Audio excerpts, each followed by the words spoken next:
IT കമ്പനിയായ Tata consultancy സർവീസിന്റെ Nashik ശാഖയിൽ നടന്ന പീഡന മതപരിവർത്തന മാഫിയയെക്കുറിച്ചുള്ള നിർണായക വിവരങ്ങൾ പുറത്ത്. മതപരിവർത്തനം നടത്താൻ ശ്രമിച്ചവർക്ക് വിദേശത്തു നിന്ന് ഫണ്ട് ലഭിച്ചതായും റിപ്പോർട്ട്.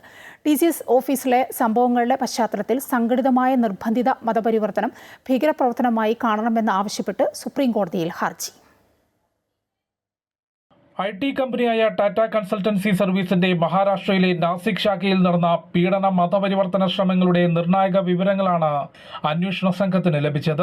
2022 ഫെബ്രുവരി മുതൽ 2026 മാർച്ച് വരെയുള്ള കാലയളവിൽ TCSൽ നിരവധി പെൺകുട്ടികൾ മാനസികവും ലൈംഗികവുമായ പീഡനത്തിനിരയായി. കൂടാതെ നിർബന്ധിത മതപരിവർത്തനത്തിനുള്ള ശ്രമം നടന്നു. മതപരിവർത്തന സംഘത്തിന് അന്താരാഷ്ട്ര ബന്ധമുണ്ടെന്നും വിദേശത്ത് നിന്ന് ഫണ്ട് ലഭിച്ചതായും പ്രത്യേക അന്വേഷണ സംഘം കണ്ടെത്തി. മലേഷ്യ കേന്ദ്രീകരിച്ച് പ്രവർത്തിക്കുന്ന ഇർമാൻ എന്ന മതപ്രഭാഷകനെ വീഡിയോ കോളുകൾ വഴി ഇരകളായ യുവതികൾക്ക് പരിചയപ്പെടുത്തിയതിനും തെളിവുകൾ ലഭിച്ചു. കേസിൽ നിലവിൽ അറസ്റ്റിലായ ആസിഫ് അൻസാരി, ഷാഫി ഷെയ്ഖ്, ഷാറൂഖ് ഖുറേഷി, റാസ മേമൻ, തൗസീഫ് അത്താർ തുടങ്ങിയവരുടെ ബാങ്ക് അക്കൗണ്ടുകൾ പോലീസ് മരവിപ്പിച്ചു. അറസ്റ്റിലായവരുടെ പണമിടപാടും ഡിജിറ്റൽ ഉപകരണങ്ങളും വിശദമായി പരിശോധിച്ചു വരികയാണ്.